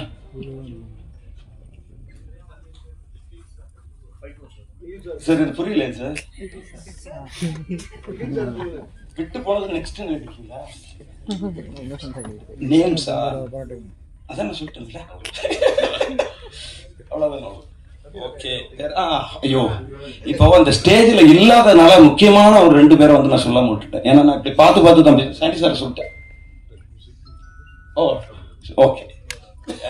மேடையில பார்த்து பேசணும்ல. இது இந்த கதை படத்துல வந்துட்டு தம்பிராமையா சார் முக்கியமான ஒரு ரோல். அவர் எப்படி கும்கி மைனா அந்த படத்துல வந்து ஃபுல்லா வந்து த்ரோட்டா வந்துட்டு நடிச்சிருந்தாரோ அதே மாதிரி இந்த படம் வந்துட்டு நிறைய அவர் பேலன்ஸ் பண்ணி தூக்கிட்டு போயிருக்காரு. சில கதைகள் மட்டும் சில கேரக்டர்களுக்கு வந்து நமக்கு சாய்ஸே இருக்காது. இந்த கேரக்டருக்கு பதில் வேற யார் போடலாம் அப்படின்னு யோசிச்சானா அந்த யோசனையே இருக்காது. அது மாதிரி வந்து நான் தம்பிராமையா சாரோட பேரை நான் படத்துல கதை முதல் பவுண்டேடு எழுதும் போதே ராமையா அப்படின்னு சொல்லி தான் எழுதினேன். தம்பி ராமையா அண்ணன் தான் நடிக்கணும், அதுக்காக நான் நேம் வந்து ராமையா அப்படின்னு எழுதினேன். என் படத்திலேயே அவரோட பேர் ராமையா தான் வைக்க முடிஞ்சது. எனக்கு அந்த அளவுக்கு நான் அதுல வந்து இன்ஸ்பிரேஷன் ஆயிட்டேன். ஏன்னா அவர் தான் நடிச்சாதான் இது கரெக்டா இருக்கும் அப்படிங்கறத வந்து நான் மைண்ட்ல எந்த அளவுக்கு ஓட்டணுமோ அது அப்படியே ஸ்பாட்ல இருந்தார். ஏன்னா அவருக்குள்ளார ஒரு இயக்குனர் இருக்காருல்ல, அதனால வந்துட்டு அவர் வந்து தம்பி இந்த டைலாக் கொஞ்சம் இப்படி மாத்தலாமா அப்படிம்பாரு. கரெக்டா இருந்ததுன்னா கரெக்ட்னு சொல்லுவேன், இல்லைன்னா அது வேணாம்னா ஓகே விட்டுருப்ப தம்பி அப்படிம்பாரு. சின்சியரிட்டான வரும். அதாவது நாளைக்கு காலையில் நான் எத்தனை மணிக்கு வரணும் அப்படிங்கிறது முன்னாடி நாளே என்கிட்ட கேட்பாரு. நான் சொல்லுவேன் அண்ணா இன்னைக்கு ஒரு 9 மணிக்கு வந்தா கரெக்டா இருக்கும் அப்படின்னு. ஓகே தம்பி அப்படிம்பாரு. 9 மணிக்கு டான்னு வந்து நின்றுட்டு அண்ணா ரெடி ஆகிட்டு வந்துடுறேன் அப்படின்ட்டு போவாரு. கரெக்டா ரெடியாக இருப்பார், சொன்னோன்னா வருவார். நம்ம அவரை 9 மணிக்கு வர சொல்லிட்டு நம்ம 12 மணிக்கு ஷார்ட் எடுத்தானா அவர் எப்படி இருக்கிறது எனக்கு தெரியல. ஆனால் அவர் வர்ற நேரம் வர சொல்லக்கூடிய நேரத்துல நான் ஒவ்வொரு நாளும் கரெக்டா ஷார்ட் வச்சிருக்கேன். 12 மணிக்கு தான் அவர் வரணும்னா 12 மணிக்கு வாங்க 12 மணிக்கு ஷார்ட் எடுப்பேன். ஸோ அதனால வந்து என் படத்துல வந்துட்டு அவர் ஒரு ஃபுல்லா வந்து எனக்கு வந்து ஒரு பெரிய ஒரு சப்போர்ட்டா வந்துட்டு ஒரு அண்ணன் மாதிரி, கூட பிறந்த ஒரு அண்ணன் மாதிரி இருந்து எனக்கு இது பண்ணாரு. அப்புறம் கின்ஸ்லி வந்து இந்த படத்துல வந்துட்டு ஒரு தனி ட்ராக் காமெடியா வந்து நடிக்கல. அவர் வந்து ஷூட்டிங் ஸ்பாட்டுக்கு வந்து அவர் பார்க்கும்போது நமக்கு சிரிப்பு வரும். அவர் நார்மலா வந்துட்டு நேற்றுக்கு ஷூட்டிங் போன இடத்துல என்ன நடந்துச்சுன்ட்டு அவர் சாதாரணமா தான் சொல்லிட்டு இருப்பாரு. ஆனா நமக்கு அப்பவே சிரிப்பு வரும், அவரோட ஒரு மாடுலேஷன். ஸோ அது மாதிரி வந்துட்டு இந்த படத்துல வந்துட்டு இந்த கதைக்குள்ளாரே தனியா ஒரு பார்ட்டான ஒரு விஷயமா இல்லாமல் அந்த கதையோட ஒட்டி அவருடைய காமெடி வந்து இருக்கும். ரொம்ப நல்லா வந்து அவர் பண்ணி கொடுத்துருக்காரு. தம்பிராமையா சார் வந்துட்டு இன்னைக்கு வர முடியல, அவர் வந்து ட்ரிச்சியில் வந்து ஷூட்டிங் இருக்காங்க. அதே மாதிரி கின்ஸ்லி சார் வந்து வரணும்னு நினைச்சாரு, வர முடியாம போயிடுச்சு. இதெல்லாம் தாண்டி நான் வந்து யாருக்கு நான் தேங்க்ஸ் சொல்றது விட்டுட்டேங்கிறத திரும்பி பார்க்குறேன். திரும்பி பார்க்கறதுக்கு முன்னாடி இருக்கக்கூடிய ஒரு விஷயத்த சொல்றேன். நான் இயக்குனர் ஆக வேண்டும் என்று நினைத்த எனது நண்பர்கள், நீங்க கண்டிப்பா டைரக்டர் ஆயிருவீங்க, தைரியமா இருங்கன்னு எனக்கு சொன்ன எனது நண்பர்களுக்கு வந்துட்டு நான் நன்றின்னு சொல்லிக்கிறேன். நான் அவங்களோட பேரை சொல்லணும்னா பெரிய லிஸ்ட் நீண்டுட்டு போவோம், அதனால நான் சொல்லலை. என்னோட நண்பர்கள், என்னைக்காவது நீ டைரக்டர் ஆயிடுவ அப்படின்னு நம்பிக்கையோட இருந்த எனது அண்ணன் கோவை பாபு அவர்களுக்கும் எனது அண்ணி அவங்களுக்கும் வந்துட்டு இந்த இடத்துல நன்றி சொல்றேன். இதெல்லாம் தாண்டி என்னுடைய மனைவி, ஏன்னா அவங்களுக்கு தான் வந்துட்டு நம்ம வந்து இயக்குனர் ஆகிற வரைக்கும் நடக்கிற அத்தனை போராட்டத்தையும் சுமந்துட்டு போகணும். இயக்குனர் ஆகிற வரைக்கும் வந்துட்டு பார்த்தோன்னா பல விஷயம் அது வந்து உங்களுக்கு தெரிஞ்சதுதானே, வந்துட்டு அதை வந்து சொல்ல வேண்டியதில்லை. பட்டு நான் இயக்குனர் ஆயிடுவேன் அப்படிங்கறது நான் நம்புறதை விட நீ இயக்குனர் ஆயிடுவேன்னு என் மனைவி நம்புறது தான் பெரிய விஷயம். ஏன்னா நம்ம சினிமாக்கு வரும்போது மேரேஜ் பண்ணாம வந்திருப்போம், அன்னைக்கும் நம்மள்ட்ட நம்பிக்கை இருக்கும். அதுக்கப்புறம் நம்ம மேரேஜ் பண்ணுவோம், அன்னைக்கும் நம்மள்ட்ட நம்பிக்கை இருக்கும். ஆனா அவங்க வந்து டயர்ட் ஆயிட்டாங்கன்னா நான் இந்த மேடையில் இன்னைக்கு நின்று முடியும். ஸோ அப்படிப்பட்ட ஒரு சூழல்லையும் என்னை நம்பிக்கையோடு இருந்த எனது மனைவிக்கும் இப்பொழுது இருக்கக்கூடிய எனது குழந்தைகளுக்கும் நான் நன்றின்னு சொல்லிக்கிறேன். இங்க வந்திருக்கிற அனைத்து நண்பர்களுக்கும் மீண்டும் மீண்டும் நன்றினை சொல்லி விடைபெறுகிறேன். எல்லாருக்கும் வணக்கம். 9 வயசுல ஆசைப்பட்டேன் நடிகனா ஆகணும்னு. டீச்சர் கேட்டாங்க யாரு எல்லாரும் என்னவா ஆக போறீங்கன்னு. நான் நடிகனா ஆகணும்னு சொன்னேன். டீச்சர் பக்கத்துல வந்து உட்காந்துக்கிட்டாங்க, அந்த மாதிரிலாம் ஆசைப்படாதப்பா, நடக்காது, படி, இன்ஜினியர் ஆயிரு அப்படின்னாங்க. சரி டீச்சர், அந்த ஆசையை இனியோட விட்டுட்டேன். ஓகே, நான் வந்து பெரிய கமல்ஹாசனோட ஃபேன். வயசு 11 இருக்கும்போது அபூர்வ சகோதரர்கள் வெளியானுச்சு. அப்போ வந்து எல்லாம் அந்த கேசட்ல தானே படம் வரும். அப்போ என்ன ஆகும்னா பக்கத்து வீட்டில் கேசட் வரும், அடுத்த நாள் திருப்பி கொடுத்துடணும். அவங்க படத்தை பார்த்துட்டு கொடுப்பாங்க, நீங்கள் பார்த்துருங்கன்னு. பரீட்சை டைம் ப்ரொஜெக்ட் இருந்துச்சு, ஃப்ரெண்டு வீட்டில் ப்ரொஜெக்ட் செஞ்சுக்கிட்டு இருந்தேன். அம்மா அடிக்கிறாங்க, அங்கே ஃபோன் அடிக்கிறாங்க, அபூர்வ சகோதரர்கள் கேசட் வந்துருச்சு, படம் பார்க்க போறியான்ட்டு. நான் உடனே வரேன்னு, ஆனால் ப்ரொஜெக்ட் செஞ்சுட்டு உட்காந்துருக்கேன். ஃப்ரெண்ட்ஸை சொன்னேன், நானே முடிச்சிட்றேன், நான் வீட்டுக்கு போகணும், ஒரு அர்ஜென்ட் மேட்டர் இருக்குது அப்படின்ட்டு போய் சொல்லிவிட்டு அந்த அவ்வளோ பெரிய ஒரு ப்ரொஜெக்ட் காற்றுல பறந்துடும். அதில் ஜாமான்லாம் ஒட்டி வச்சுருக்கோம். அதை வந்து அனுமான் மலையை தூக்கிட்டு போன மாதிரி தூக்கிக்கிட்டு வீட்டுக்கு ஓடுறேன் கமலாசன் படம் பார்க்குறதுக்கு. 11 வயசில் போய் அபூர்வ சகோதரர்கள் படத்தை பார்த்தேன். ஸோ டீச்சர் வேணான்னு சொன்னால் கூட எங்கேயோ அந்த ஆசை ஒட்டிக்கிச்சு. அங்கேருந்து கட் பண்ணால் படம் பார்க்குறது. அப்புறம் கல்யாணம் ஆகிடுச்சு, பிள்ளைங்க இருக்குது, 2 பிள்ளைங்க இருக்குது. இப்படியே போயிட்டு கோவிட் வந்துச்சு. கோவிட் வரும்போது எல்லாரும் நெட்ஃப்ளிக்ஸ், ப்ரைம், அமேசான் எல்லாம் பார்க்க ஆரம்பித்தோம். பார்த்துட்டே இருக்கும்போது எல்லாரும் எல்லா படமும் பார்க்க ஆரம்பிச்சிட்டாங்க. என்ன சிங்கப்பூரில் வந்து என்ன ஒரு ஸ்பெஷல்னா, அந்த டாப் 10 படம் போடுவாங்க. ஸோ சீனர்கள் பார்ப்பாங்க, மலாய்க்காரங்க பார்ப்பாங்க. ஆனால் தமிழ் படம் மட்டும் எப்பவுமே டாப் 1 டாப் 2ல இருக்கும். எல்லாருக்குமே தமிழ் படம் பார்க்க ஆசை. என்ன கொரியன்ஸ் படம் பார்ப்பாங்க, தமிழ் படம் ரொம்ப பார்ப்பாங்க. ஜப்பனீஸ் ரொம்ப தமிழ் படம் பார்ப்பாங்க. ஸோ எனக்கு தெரிஞ்சு போச்சு, மார்க்கெட் திறந்து போச்சுட்டு. அப்புறம் பார்த்தேன் சிங்கப்பூரில் வந்து நான் தான் வந்து சிங்கப்பூரில் 46 வயசில் வந்து oldest physique body building champion. 39 வயசில் ஆரம்பித்தேன். ஸோ ஒரு 46 வயசு வரைக்கும் ட்ரைனிங் பண்ணி நேஷனல் டைட்டில் தூக்குனேன். அப்புறம் யோசிச்சுட்டு இருந்தேன், அடுத்தது இந்த உடம்பை எங்கே போய் என்ன ஸ்டேஜில் வைக்கலான்ட்டுன்னு. சரி, எனக்கு வில்லன்னா ரொம்ப ஆசை. ஏன்னா ஒரு படத்துக்கு வந்து வில்லன் தான் வந்து என்ன கேட்டால் ஸ்பைன் வந்து ஒரு ஒரு முதுகு எலும்பு போல. ஏன்னா நான் வந்து பேட்மேன் படம் ரொம்ப ஆசை. பேட்மேன் படம் ரொம்ப ஆசை. ஏன்னா வில்லன்களுக்காக ஜோக்கர், ரிட்லர், பெங்குயின், ஐ மீன் வில்லன் தான் ஒரு படத்துக்கு வந்து கொண்டு போக முடியும். ரைட். இன்னைக்கு வரைக்கும் நான் கில்லி வந்து திருப்பி பார்ப்பேன். எனக்கு விஜய் சார் ரொம்ப பிடிக்கும். ஆனால் அந்த படத்தை திருப்பி பார்க்குறது பிரகாஷ் சார் இருக்காரு. ரைட். எனக்கு வந்து துப்பாக்கி படம் ரொம்ப பிடிக்கும். ஏன்னா அது ஹிந்தி வில்லனுக்காக. ரைட். இப்போ தனி ஒருவன் படம் திருப்பி பார்க்கறது வந்து அரவிந்த் சாமி சாருக்காக தான். ஸோ எனக்கு வந்து வில்லன் ஸ்ட்ராங்காக இருந்தால் படம் நிற்கும்னு எனக்கு தெரியும். ஸோ அதனால நான் வந்து ரொம்ப கிளியர், வில்லனுக்காக தான் நான் உள்ளே வரேன் அப்படின்னு நான் வந்து. ஆனால் எனக்கு இங்கே வர்றதுக்கு வழி தெரியாது. இந்த இண்டஸ்ட்ரிக்குள்ளே வருது அவர் சுலபம் கிடையாது இல்லையா. 2 வருஷம் ஹோம்ஒர்க் செய்ய ஆரம்பித்தேன். எத்தனை டிபார்ட்மெண்ட் இருக்குது. ஏன்னா அந்த டைமில் வந்து கோவிட் டைமில் எல்லா ஆக்டர்ஸும் இன்டர்வியூ கொடுக்க ஆரம்பிச்சிட்டாங்க. ஜூமில் எல்லாமே யூடியூப்ல பார்த்தா இன்டர்வியூவாகவே கொடுத்துட்டு இருந்தாங்க. எல்லாத்தையும் கேட்டு நோட்ஸ் எடுக்க ஆரம்பித்தேன் 2 வருஷம். இது இண்டஸ்ட்ரி எப்படி ஃபங்க்ஷன் பண்ணுது, எத்தனை டிபார்ட்மெண்ட் இருக்குது, யார் யாருக்கு என்னென்ன வேலைன்னு ஃபுல்லாக நோட்ஸ் எடுத்துட்டு 1 வருஷம் தேடினேன். அப்போ தான் அஷ்ரஃப் சார் வந்தார். ஓகே, அதுக்கு நடுவில் நிறைய பேர் ஏமாத்துறதுக்கு வந்தாங்க. சார் படம் நம்ம 1 கோடியில் எடுத்துடலாம் சார், 1.5 கோடியில் எடுத்துடலாம் சார், நீங்கள் 1 கோடி போடுங்க, உங்களுக்கு 50% ஷேர் சார், படம் ஹிட் ஆயிரும் சார். எல்லாரும் வருஷம் கழிட்டு வந்தாங்க ஏமாத்துறதுக்கு. அவங்க எல்லாரையும் தேடி பொறுக்கி போட்டு கடைசியில் அஷ்ரஃப் கிட்ட வந்து சேர்ந்தேன். அங்கேருந்து படம் எடுத்து 2 வருஷம் நிறைய கஷ்டங்களுக்கு நடுவில் செஞ்சோம். ஏன்னா எனக்கு வந்து சிங்கப்பூரில் வந்து பிஸ்னஸ் இருக்குது, 2 பிள்ளைங்க இருக்காங்க, சேல்ஸ் இருக்குது, ஒரு ஃபுட்பால் அகாடமி நடத்துகிறேன், கோச்சிங் கம்பெனி நடத்துகிறேன், நான் வந்து ஒரு ஆத்தர், நான் வந்து ஒரு இன்டர்நேஷ்னல் ஸ்பீக்கர், வெளியூருக்கெல்லாம் போய் பேசிட்டு வருவேன். இந்த கேப்புக்கு நடுவில் அந்த பேஷனை செஞ்சு எனக்கு வந்து ரொம்ப சிம்பிள். படம் வந்து ஒரு நார்மல் படம் எடுத்தாலே வந்து 5 கோடி ஆகும் சார், 6 கோடி ஆகும் சார் சொல்லுவாங்க. நான் சொன்னேன் அதெல்லாம் இல்லை, நல்லா கரெக்டாக பிளான் பண்ணால் வந்து அதை பாதியில் கூட இப்போ நல்ல படம் எடுக்கலாம். எனக்கு நல்ல படம் கொடுக்கணும்.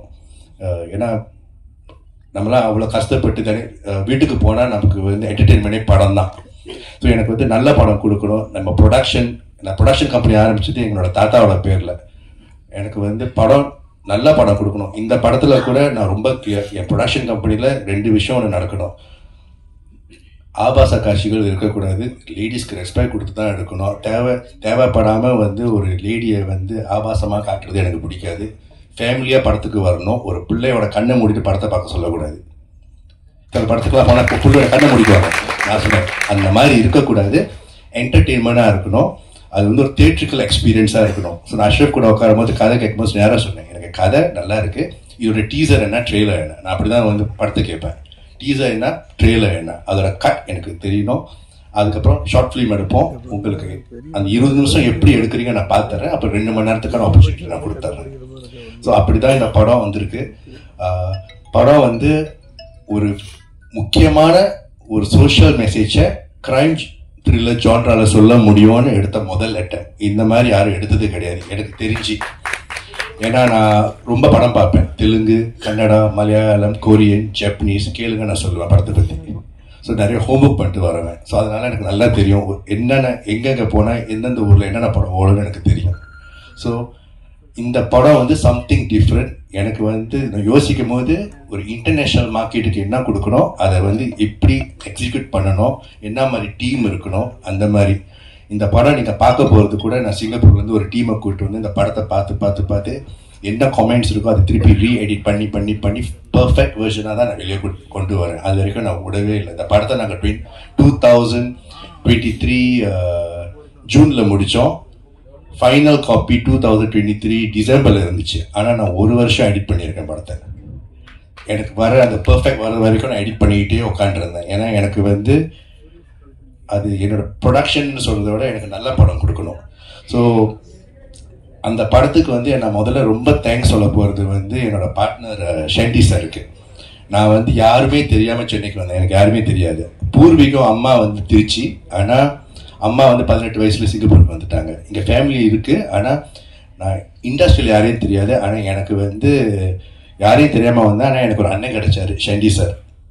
அவர் இல்லைன்னா அந்த படம் இல்லை. ரைட். அப்புறம் வந்து தனியாக உட்காந்துருக்காங்க பிரியா அக்கா. எந்த ஸ்டேஜ்லையும் பார்க்க முடியாது. ஷெண்டி சாரோட ஒய்ஃப். அவங்க தான் கட் அண்ட் ரைட். எனக்கு இப்படி ஒரு எனக்கு அக்கா இல்லாத குறைய தீர்த்து வச்சுட்டாங்க. இப்படி பண்ணி இவ்வளோ செலவு பண்ணாதான் இப்படி தான் கரெக்டாக போகணும் அப்படின்னு கூட நின்று கடைசி வரைக்கும். நான் சிங்கப்பூரில் இருந்தாலும் ஷெண்டி சார் தான் இங்கே வந்து எல்லாத்தையும் எனக்கு எக்ஸிக்யூட் பண்ணி கொடுத்தாரு. அதுக்கப்புறம் காசி சார் தனியாக உட்காந்துருக்காரு. ரைட். நான் படம் எடுக்க போகிறேன்னு சொன்ன உடனே இதுதான் பட்ஜெட்னு சொன்னோன்னே கரெக்டாக உட்காந்து செஞ்சு கொடுத்தவர் அவர் தான். அதுக்கப்புறம் மீடியம் மைண்ட்ஸ் செந்தில் சார். இன்னைக்கு வந்து இந்த படம் வந்து எனக்கு இந்த சின்ன படம் பெரிய படம் டிஃப்ரென்ஸ் பார்க்க தெரியாது. நல்ல படம் இல்லை, இவ்வளோதான் எனக்கு தெரியும். இந்த படத்தை வந்து ஒரு போஸ்டராக இருக்கட்டும், கமிங் சூன் போஸ்டர்லேருந்து இப்போ வரைக்கும் டீசர்லேருந்து எல்லாத்தையும் எக்ஸிக்யூட் பண்ணுறது. ரைட். சிங்கப்பூர் மலேசியா வரைக்கும் இந்த நியூஸ் இந்த படம் இப்படி வருதுன்னு தெரியுது. அதுக்கு காரணம் வந்து Senthil sir from Media Minds Inc. இவங்கெல்லாம் வந்து என்னோட ஸ்ட்ரென்த் அதுவாக அமைஞ்சிச்சு எனக்கு. God's blessing. அதுக்கப்புறம் அஷ்ரப் சார். ரைட். என்ன சொன்னாரோ அப்படியே எடுத்து கொடுத்துருக்காரு. ஸ்கிரிப்ட் மாறாமல், தரம் மாறாமல். மற்றவங்களாம் அவர் தேங்க்ஸ் சொல்லிட்டாரு. அரவிந்த், விஷால், அருண் இவங்க எல்லாருக்கும் நான் தனியாக சொல்ல ஆசைப்படல.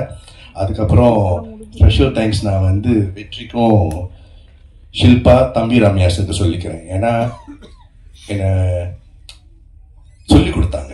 ஒரு ஃபர்ஸ்ட் டைமராக இருந்தாலும் எனக்கு கரெக்டாக சொல்லி கொடுத்தாங்க. ரைட்.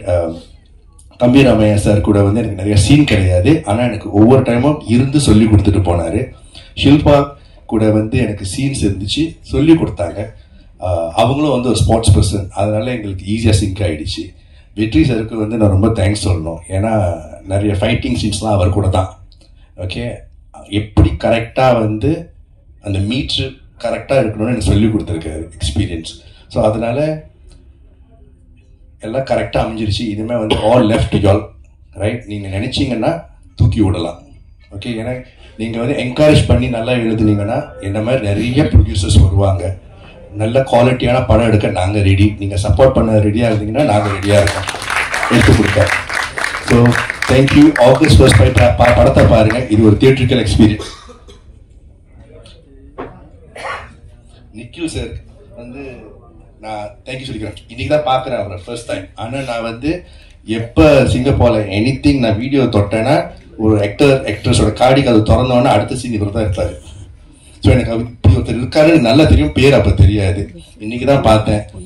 இப்போ கரெக்டாக வராரு, இங்கே போங்க அங்கே போங்க கரெக்டாக எக்ஸிக்யூட் பண்ணுறாரு. ஏன் அவர் வந்து இவ்வளோ பாப்புலர்னு எனக்கு தெரியும். ஸோ இவரும் வந்து தேங்க்யூ சொல்லிக்கிறேன். அறிமுகம் இல்லை இருந்தாலும் தேங்க்யூ சொல்லிக்கிறேன். ஏன்னா நாங்கள் வந்து நிறைய படம் செய்ய போகிறோம். அதனால தேங்க்யூ சார். ஓகே. அண்ட் யாராவது விட்டுட்டேனா சார்? ஓகே. So thank you. நான் வந்து ஸ்டேஜை வந்து நான் நம்ம ஹீரோ சாருக்கு கொடுத்துட்றேன். Thank you very much. அனைவருக்கும் வணக்கம். சாண்டி சாருக்கு நன்றி தெரிவிச்சுக்கிறேன். சென்னை ஃபைல்ஸ் முதல் பக்கம் இந்த படத்தில் வந்து நான் நடித்தா கரெக்டாக இருக்கும் அப்படின்னு டிசைட் பண்ண அஷ்ரஃபுக்கு நான் நன்றி தெரிவிச்சுக்கிறேன்.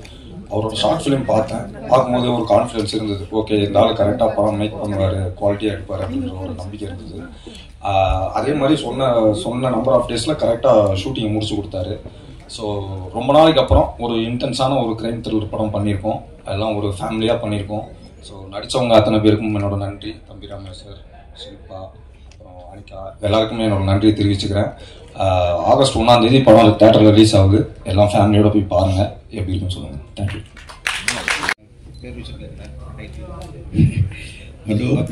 அதாவது சென்னையில் நடக்கக்கூடிய ஒரு ட்ரைனுடைய மேட்ரு, சென்னையிலிருந்து வந்துட்டு ஒரு கேஸ் எங்கிருந்து தொடங்கி எப்படி முடியுதுங்கிறது தான் எங்களுக்கு கதை. ஸோ சென்னை ஃபைல்ஸ் அப்படிங்கிறது வந்துட்டு இது பொருத்தமாக இருந்தது. வேற ஒரு விஷயத்தை கனெக்ட் பண்ணி இதில் ஒன்றும் வைக்கல. ஒருவேளை கேரளா ஃபைல்ஸ், காஷ்மீர் ஃபைல்ஸ் வரலைனாலும் இது சென்னை ஃபைல்ஸாகவே இருந்தது. டைரக்டர் சார், இது வந்து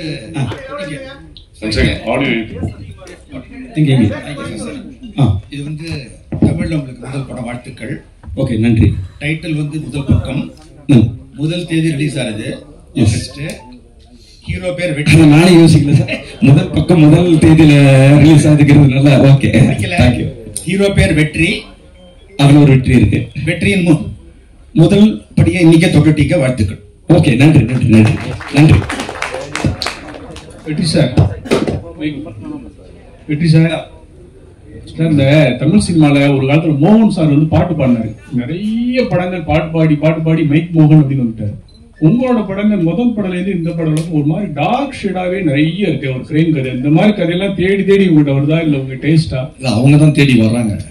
அந்த கேரக்டருக்கு நீங்க தான் பண்ணணும் அப்படின்னு சொல்லி அவர் தான் சொல்றாரு. நம்ம கலர்ஃபுல்லா பண்றதுக்கு நம்ம ரெடி தான், பார்ப்போம். சார், இயக்குனருக்கு ஒரு கேள்வி. வாழ்த்துக்கள், பாக்குறதுக்கு நல்லா இருந்துச்சு ட்ரெய்லர் பாக்குறது. யூ ஏன் போட்டிங் சென்சார்டுன்னு போட்டிருக்கீங்க. ஆனா இதுக்கான ட்ரெய்லரும் பாடல்களையும் சென்சார் வாங்கலையா இன்னும்? ஏன்னா நீங்க 126.22 minutes வருது சென்சார் சர்டிபிகேட், அதாவது படத்தோட சென்சார் சர்டிபிகேட்டை போட்டுட்டு இது போடுறீங்க. அந்த சாங்ஸ்ல பாத்தீங்கன்னா மது அருந்த காட்சிலாம் இருக்கு, அது எங்கேயுமே ஸ்டாட்யூட்டரி வார்னிங்கே போடாம இருக்கீங்க.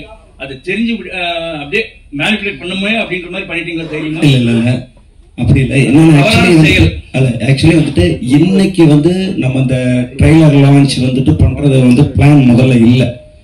ஆனா வந்துட்டு இன்னைக்கு பண்ணணுங்கிற மாதிரியான ஒரு நெசிட்டி அமைஞ்சுது. ஸோ நம்மளுடைய பத்திரிகையாளர்களுக்கு வந்துட்டு நம்ம படத்தை வந்து அவங்களுக்கு காட்டணும்.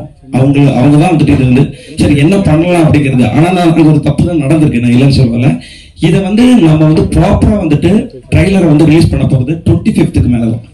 25th மேலதான் ட்ரெய்லர். ஆனா டீசர் வந்து நம்ம ஆல்ரெடி ரிலீஸ் பண்ணிட்டோம். ப்ராப்பரா ரிலீஸ் பண்ணி எக்ஸ்க்ளூசிவ் ஒன்லி மீடியா பார்க்கிறதுக்கு. மீடியா பார்க்கிறதுக்கு, மீடியா மக்கள், மீடியாங்கிறது வந்து மத்தவங்க போய் சேர்றதுக்கு முன்னாடி நீங்க போய் சேர்ந்துருவீங்கிறதுனால அந்த மரியாதையா வந்து, அதாவது சொல்லுவாங்க ஒரு மர்டர் நடந்த இடத்துல போலீஸ் வர்றதுக்கு முன்னாடி மீடியா போயிடும்.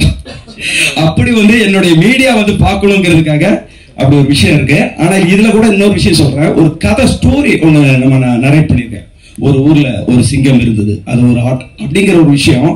அது வந்து அந்த வாய்ஸ் வந்து நம்ம இயக்குனர் நடிகர் சமுத்திரக்கனி அண்ணன் வந்து பேசி தரதா சொல்லியிருக்காரு.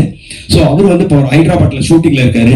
ஸோ அவர் வந்ததுக்கு அப்புறம் இந்த மிக்சிங் வேலையெல்லாம் பண்ணிட்டு ப்ராப்பரா வந்து ரிலீஸ் பண்ணணுங்கிறதுக்கு முன்னாடியே வந்துட்டு ஒரு ரிலீஸ் பண்ண வேண்டிய ஒரு நெசிட்டி வந்தது. சரி, அந்த நேரத்துல வந்து நம்ம பத்திரிகையாளர்கள், நம்ம குடும்பமான தொலைக்காட்சி நண்பர்களுக்கு வந்து நம்ம காட்டுறதுல தப்பு இல்லைங்கிறதுக்காக பண்ணியிருக்கோம். தவறு இருந்தா வந்து மன்னிச்சேன். இப்போ படத்துல வந்து முதல் பக்கம் டைட்டில் வச்சிருக்கீங்க. ஓகே, பட் எப்பவுமே புக்கில் எடுத்துக்கிட்டா கிளைமேக்ஸ் வந்து கடைசி பக்கத்துல தான் இருக்கும். ஓகே, இதுக்கு படத்துக்கு முதல் பக்கம் டைட்டில் வச்சதுக்கு என்ன காரணம்? அது மட்டும் இல்லாம இந்த படத்துல சிங்கம் யாரு, நரி யாரு? சிங்கம் வந்து வழக்கமா ஹீரோவை தான் சிங்கம்னு சொல்லுவாங்க. ஓகே, வில்லனை நரின்னு சொல்லுவாங்க. ஓகே, ஆனா இதுல நீங்க வில்லனை சிங்கம்னு சொல்றீங்க, ஹீரோவை நரின்னு சொல்ற மாதிரி ட்ரைலர் தெரியுது.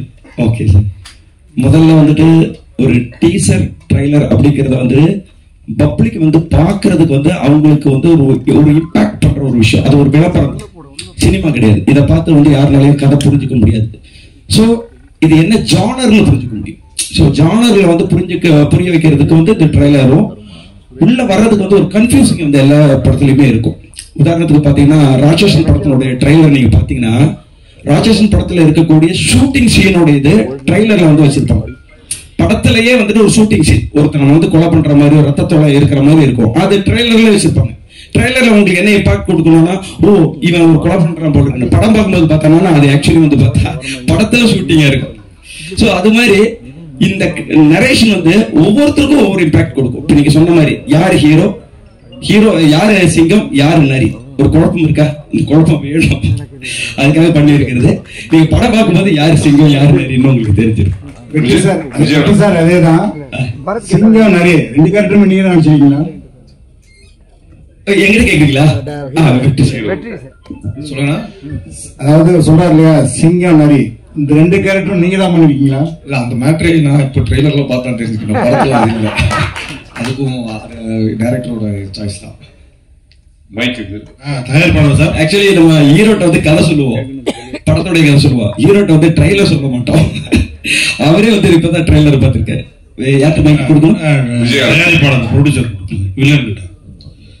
இப்போ நீங்க படங்கள்லாம் பார்த்துட்டு ஹீரோவை பிடிக்கல, ஹீரோ இன்ஸ்பயர் பண்ணல, வில்லனை தான் எனக்கு இன்ஸ்பயர் ஆச்சு, அதனால தான் வில்லனா நடிக்க வந்திருக்கேன் அப்படின்னு சொன்னீங்க.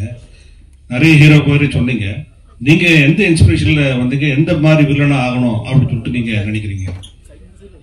இல்ல நான் முதலே சொன்னதுதான் சார். இப்ப துப்பாக்கி படத்தோட வில்லன் தனி ஒருவனோட மாதிரி வில்லன், அதாவது ஒரு கிளாசி வில்லன். அந்த படத்தை வந்து எலிவேட் பண்ணணும்.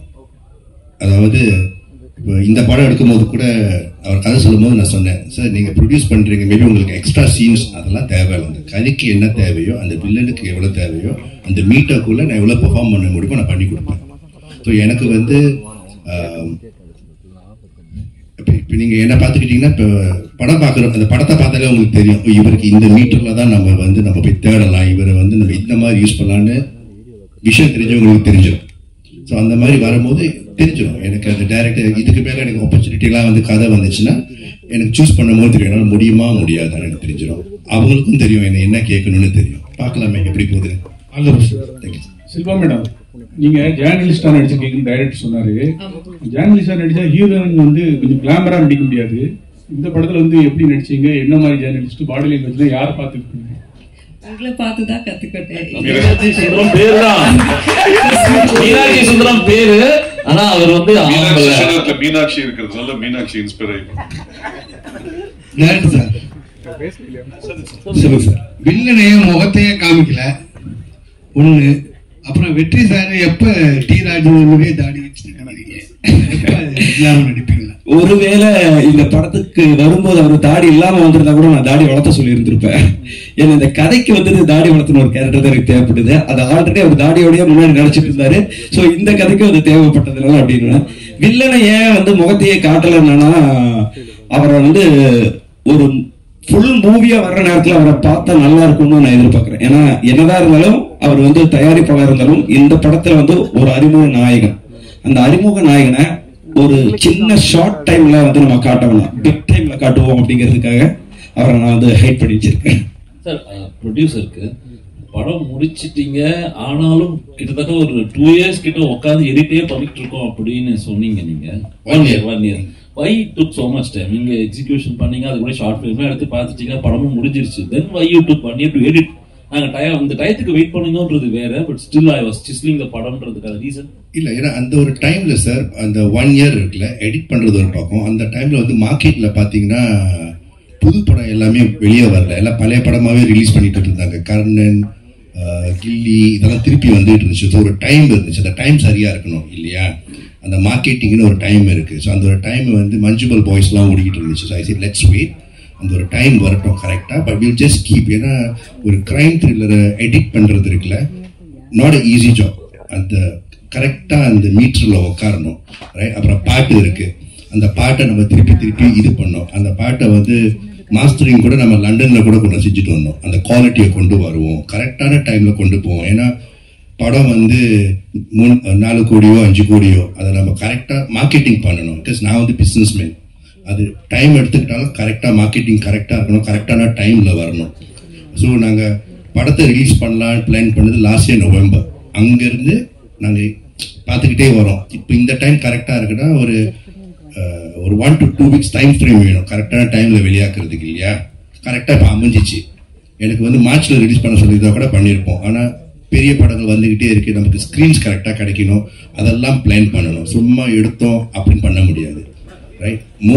படம் நல்லா இருக்கும், ஆனால் நீங்கள் கரெக்டாக கொண்டு போய் சேர்க்கணும்னா படம் நல்லா ரீச் வராது இல்லையா. ஸோ கரெக்டாக பொறுமையாக கொண்டு போயிருக்கோம், அவ்வளோதான். டைரக்டர் சார் ஒரு விஷயம், அதாவது புது தயாரிப்பாளரோட ஏற்கனவே படம் எடுத்துக்கிட்டு இருந்த தயாரிப்பாளரோ அங்க இருக்கீங்க, புது தயாரிப்பாளரோ ஏற்கனவே படம் எடுத்துக்கிட்டு இருந்த தயாரிப்பாளரோட நீங்க நெருங்கி ஒர்க் பண்ணிருக்கலாம். எல்லா விவரம் தெரிஞ்சவராக இருந்தாரு, இதனால எப்படி ஒர்க் பண்ணீங்க, பிரச்சனை வந்ததா? ஆக்சுவலி வந்துட்டு அது ஒரு வகையான பிளஸ்ஸா இருந்தது. ஏன்னா எந்த ஒரு இயக்குனரும் ஒரு கதையை வந்து அவங்க எழுதும் பொழுது இது சூப்பரா இருக்கும் அப்படின்னு சொல்லிதான் அவங்களுக்குள்ள ஒரு நம்பிக்கை இருக்கும், அதுல மாற்றமே இருக்காது.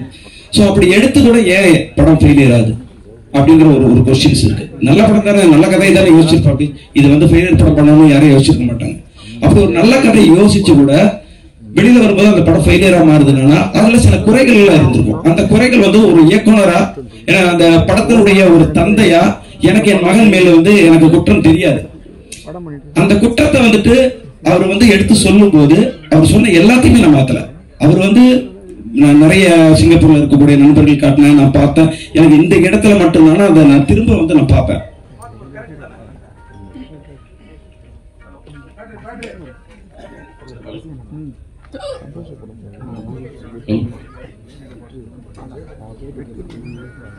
சோ அப்படி வந்துட்டு அவர் சொன்ன கரெக்ஷன் வந்து எனக்கு இதுக்கு பெரிய சப்போர்ட்டிங்கா இருந்தது.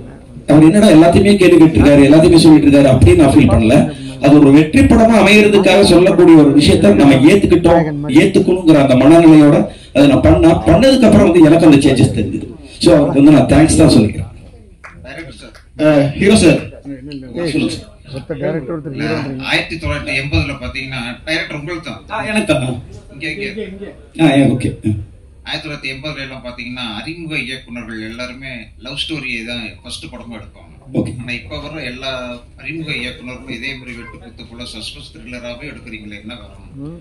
அதாவது வந்து அந்தந்த சீசன்ல, அதாவது ஒரு மாம்பழ சீசன்ல மாம்பழம் தான் வரும், water melon season water melon தான் வருகிற மாதிரி சினிமா வந்து ஒரு சீசன், அதை நம்ம புரிஞ்சுக்கணும். என்கிட்ட வந்து அப்ப லவ் கதை இல்லையா, என்கிட்ட வேற கதை இல்லையான்னு கேட்டாங்க. ஒவ்வொரு இயக்குனரும் வரும்போது அவங்கள்ட்ட கிட்டத்தட்ட ஒரு 10 கதை இருக்கும். அந்த 10 கதையில முதல் கதை எது படமாக்கப்பட போகுதுங்கிறது அந்த இயக்குனருக்கே தெரியாது. நம்ம வந்து ஒரு ப்ரொடக்ஷன் கம்பெனில வந்து கதை சொல்ல போகும்போது அவங்க சொல்லுவாங்க, உங்களுக்கு இந்த மாதிரியான ஜானர்ல கதை இருக்கான்னு கேட்பாங்க. ஏன்னா வந்து அந்த டைம்ல வந்து பார்த்தா லவ் படமா ஓடிட்டு இருக்கோம். நான் வேற ஒரு கதை சொல்ல போனேன்னா லவ் கதை வச்சிருக்கீங்களான்னு கேட்பாங்க. அப்ப நான் லவ் கதை தான் சொல்லுவேன், சொல்லி அது படமாக்கப்படும். அடுத்தது நான் லவ் கதை சொல்லலாம்னு போகும்போது வந்து பார்த்தேன்னா அப்படியே வந்து எல்லா சஸ்பென்ஸ் த்ரில்லர் கிரைம் இப்படி ஓடுதுன்பாங்க. அப்ப அந்த நேரத்தில் நம்மள்ட்ட கேட்பாங்க கிரைம் கதை வச்சிருக்கேன். சோ எதை கேட்டாலும் சொல்ல வேண்டும்ங்கிற தயார் நிலையில் ஒரு இயக்குனர் இருந்தால் மட்டும்தான் அவன் இயக்குனர் ஆக முடியும். சோ இந்த சீசன்ல நான் இது பண்ணிருக்கேன். இந்த முதல் பக்கத்தை தவிர அடுத்த பக்கங்கள் வரும்போது நீங்க கேட்ட கேள்விக்கான ஆன்சர் மாறும்.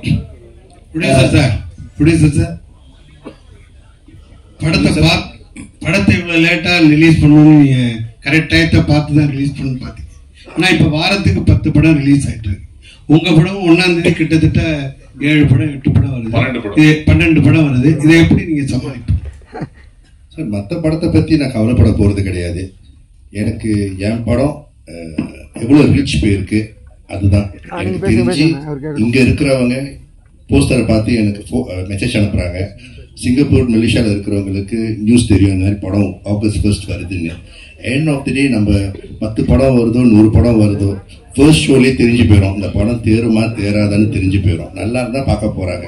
இல்லாட்டி நீங்க எவ்வளவு மார்க்கெட்டிங், நீங்க வந்து ஏரோப்ளேன்ல பேனர் விட்டாலும் படம் ஊத்திச்சுன்னா ஊத்திக்கும். கரெக்டா? ஸோ எனக்கு தெரியும், ஃபர்ஸ்ட் ஷோ பார்த்துட்டு படம் நல்லா இருக்குன்னு சொல்லுவாங்கன்னு தெரியும். ஸோ நல்லா இருக்கிற படத்தை பார்க்க போறீங்க, இல்லைன்னா அதுவா போய்க்கும் சார். கவலை ஹீரோ சார் ப்ரிப்பேர்டா இருக்கு சார். உங்களுடைய முதல் படத்துக்கும் 2வது படத்துக்கும் அதிக இடைவெளி இருந்துச்சு, அது எல்லாருக்குமே தெரியும். ஆனா இப்ப சமீப காலமா பாத்தீங்கன்னா நீங்க வெள்ளிக்கிழமை நாயகனா வந்துட்டு இருக்கீங்க. வாரத்துல ஒரு வாரம் விட்டு ஒரு வாரம் உங்க படம் ரிலீஸ் ஆயிட்டு இருக்கு. இது எதனால சார் சீக்கிரம் சதம் அடிக்க முயற்சி பண்றீங்களா? அப்படி இல்ல, அவர் சொல்ற மாதிரி 1 வருஷத்துக்கு முன்னாடி பண்ண படம் இதெல்லாம். நிறைய படம் வந்து ரிலீஸ் பண்ணாம வச்சு இப்போ மொத்தமா லைனா ரிலீஸ் ஆகுது. அதனால தான் வந்து உங்களுக்கு டக்கு டக்குன்னு வந்த மாதிரி இருக்கு. இடையில ஜிவி பிரகாஷ் சார் வெள்ளிக்கிழமை நாயகன்னாங்க. இப்போ எல்லாருமே சொல்றாங்க சார் நீங்க தான் வெள்ளிக்கிழமை நாயகன் சொல்லிட்டு இருக்கீங்க. ரொம்ப சந்தோஷம். வெற்றி சார், இதே கண்டிஷா இன்னைக்கு உள்ள சினிமா வந்து கொஞ்சம் மோசமா இருக்கு. ஒரு வருஷத்துக்கு 5% 6% படம் தான் ரிலீஸ் ஆகுது. நீங்க தெரிஞ்ச ஹீரோ, பிரபல ஹீரோனாலும் நீங்க என்னென்ன சவால் சந்திக்கீங்க? டிஜிட்டல் விற்க மாட்டுக்கு, சேட்டலைட் விற்க மாட்டுக்கு, சம்பளம், தியேட்டர் ரிலீஸ் பிரச்சனை நிறைய இது. ஹீரோவா உங்களுக்கு ஏதாவது ஆரம்பம் சவால் இது மாற்றணும்னு ஏதாவது ஃபீலிங் இருக்கா? இல்ல, படம் நல்லா போச்சுன்னா அடுத்த படத்துக்கு சம்பளம் ஜாஸ்தியா வாங்கலாம். அதெல்லாம் அவர் சொல்ற மாதிரி எதுவுமே பிசினஸ் ஆகாம தான் இருக்கும். படம் நல்ல கண்டென்ட் கொடுத்தோம்னா அது ஆட்டோமேட்டிக்கா டிஜிட்டலோ சேட்டலைட்டோ எல்லா பிசினஸ்னாலும் ஆகும். படம் நல்லா இல்லைன்னா அது பிசினஸ் கொஞ்சம் ஸ்டாப் ஆகிதான். சார் டைரக்டர் சார், இந்த படம் ஒரு த்ரில்லர் படம். ட்ரெய்லர் பார்க்க தெரியுது. ஹீரோ வெற்றி அண்ட் ஹீரோயின் ஷில்பா மஞ்சுநாத் இவங்க கெமிஸ்ட்ரி எப்படி இருந்தது? ஸோ அவங்கள்ட்ட தான் கொஞ்சம் பர்ஃபார்மன்ஸ் எதிர்பார்த்து வருவாங்க. அந்த ரசிகர்களுக்கு என்ன மாதிரியான இதாக இருக்கும்? ஓகே, இந்த கேள்வி ஆக்சுவலி அவங்க 2 பேர்த்து கேட்டுருக்கணும். பரவாயில்ல, ஒரு இயக்குனர் சொல்றேன். யாரும் சொன்னாங்க ரிப்போர்ட்டராக நடிக்கும்போது வந்து கிளாமரா இருக்காது. அப்படி இருக்கும்போது வந்து நீங்க எப்படி நினைச்சீங்க? உண்மையாலுமே கிளாமர் கிடையாது. உண்மையாலுமே கிளாமர் இல்லாம ஒரு ரிப்போர்ட்டர் அவங்க கரெக்டான ஒரு டைம் சொன்னாங்க. இந்த ரிப்போர்ட்டர் எங்க கத்துக்கிட்டா அவங்க இருந்து கத்துக்கிட்டாங்கன்னு. அதே மாதிரிதான் படத்துல அவங்கள தெளிவான ஒரு ரிப்போர்ட்டரா மட்டும்தான் காட்டியிருக்காங்க. டக்குல 2 பேர் வந்து பார்த்தாங்க, கண்ணும் பார்த்தது காதல் பாட்டு போனதுங்கிறது என் படத்துல இல்ல. ஆனால் அவங்களுக்கான ரோல்ல 2 பேரும் எப்படி டிராவல் பண்ணணுமோ அதை நான் கரெக்டா காட்டியிருக்கிறேன். அந்த டிராவல்ல அவங்களோட கெமிஸ்ட்ரி வந்து கரெக்டா இருந்தது. நீங்க கூட சொன்னீங்க படத்தினுடைய கண்டென்ட் நல்லா இருந்தா நல்லா ஓடும், இல்லன்னா ஓடாது. ஓடுறது சொல்ல பிசினஸ் ஆகுது. பிசினஸுக்கு கண்டென்ட் தான் முக்கியங்கிறப்ப அதை வச்சு ஹீரோக்கள் சம்பளத்தை ஏத்துறது அப்படிங்கிற ஒரு விஷயம் இருக்குல்ல, அதை பத்தின ஒரு விமர்சனம் பல பேரும் சொல்லிட்டே இருக்கிறாங்க. படத்துடைய கண்டென்ட் தான் முக்கியம், டைரக்டர் தான், நீங்களும் அதை சொல்றீங்க. ஆனா ஹீரோக்களுடைய சம்பளம் ஏத்துறாங்களே, அதை பத்தி என்ன நினைக்கிறீங்க? நான் ஒன்னும் ஏத்துறேன். பொதுவா சொல்றேன். இப்ப நீங்க பேசுறது சினிமா இண்டஸ்ட்ரி பத்தி பொதுவா சொன்னீங்க. அது மாதிரி பொதுவா சொல்றேன். அந்த மாதிரி ஒரு விமர்சனம் இருக்குல்ல. இல்ல, அவங்க கொடுக்குறாங்க, அவங்க வாங்குறாங்க, அவ்வளவுதானே. கொடுக்குறவங்க இருக்கிற வரைக்கும் வாங்குறவங்க வாங்கிட்டு தானே இருப்பாங்க. நன்றி sir. My question to Shilpa. Shilpa, playing a journalist in a crime thriller must have been exciting and challenging too. We all know you're a perfectionist. What kind of homework you did exactly to do justice to the character? Because the whole film revolves around you. Sir, to correct, it doesn't revolve around me because in the thriller nala Vetri and Mahesh our kuda da or journey da idu. Idu kuda vandittu ஒரு அந்த bridge வந்துட்டு நான் சேர்ந்து தரேன். So அந்த மாதிரி character தான் இந்த படத்துல பண்ணிருக்கேன். No, I'm not. I'm helping him to unreveal it. So, and எப்படின்னா ஹோம்ஒர்க் பண்ணேன் போது நான் இண்டஸ்ட்ரிக்கு வரும்போதே தியேட்டர்ஸ் பண்ணிட்டு தான் நான் வந்தேன். வீதி நாடகம் அதெல்லாம் பண்ணிட்டு தான் கத்துட்டு தான் வந்தேன். ஸோ அங்க Prakash Belwadi sir was my guru. So first thing what he told to be a good actor is, நீங்க ஒரு பார்க்கும்போது ஒரு வித்தியாசமா இருக்குன்னா you have to be like a sponge, you have to absorb them. So நான் வீட்டுக்கு போயிட்டு like if I see something interesting I will start behaving like them. So as a person I am like that. So whenever I come see you all, there are so many characters, so it was not difficult for me because morning in the night we will be around you, talk with you, like interviews irukla. So playing you guys was not a difficult task for me. The body language irukla, neenga question kekra attitude irukla. In fact neenga question kekkumbodhu or attitude irukku, or friendly ah irukumbodhu normal ah pesumbodhu innor attitude irukku. So that is something as a journalist at the thin line maro. When I was questioning him in the movie also, நீங்க ஃப்ரெண்ட்லியா மாறதுக்கும் போது ஒரு attitude மாறிடும், and ஒரு ஜேர்னலிஸ்டா கேட்கும் போது there is ஒரு கத் இருக்கும், and there is a power in your pen, like the journalism ஒரு மைக் கொடுக்கும் போது ஒரு பவர் இருக்கு. நாங்க அதை அவாய்ட் பண்ண முடியாது. So you ask me a question, I can't say, நான் சொல்ல மாட்டேன், because that's a power. So ஜேர்னலிஸ்டுக்கு அந்த பவர் இருக்கு, அந்த வாய்ஸ்ல இருக்கட்டும், அந்த பென்ல இருக்கட்டும். So I think that was important. ஒரு விசில் போடுங்க. One second. வெற்றி இருக்காரு, வாரத்துக்கு 12 படம் ரிலீஸ் ஆகுதுன்னு நான் ட்ராக் பண்ணிட்டு இருக்கேன். இன்னைக்கு தமிழ்நாடு ஃபுல்லா நல்ல டிஸ்ட்ரிபியூட்டர்ஸ் கிடைக்கிறாங்களோ அப்ப பண்ணலான்ற போது மாஸ்டர் மைண்ட் செந்தில் வந்தார் தமிழ்நாடுக்கு. சிட்டி நியர்சி தனம் பிக்சர்ஸ், கோயம்புத்தூர் திருப்பூர் சுப்ரமணியம் சக்தி பிலிம்ஸ், மதுரை வந்து சூர்யா மூவிஸ், திருச்சி தஞ்சாவூர் எஸ்ஆர் பிரபுவோட dream warrior pictures, Salem Pradeep, TK வந்து பிரதாப் ராஜா, இவங்க எல்லாரும் சேர்ந்து ஆகஸ்ட் 14 தான் கூலி வருது. ஆகஸ்ட் 1 வாங்க, நிறைய 200+ ஸ்கிரீன்ஸ் வரும், நிறைய ஷோஸ் கிடைக்கும். அதனால நீங்க லேட் ஆனாலும் உங்களின் வெற்றியும் தள்ளிதான் போயிருக்கிறது, தவறி போகவில்லை. அதனால மெதுவா வரலான்னு சொன்னதுனால இந்த படம் ஆகஸ்ட் 1 வருகிறது. வந்திருந்த அனைவருக்கும் நன்றி, வணக்கம்.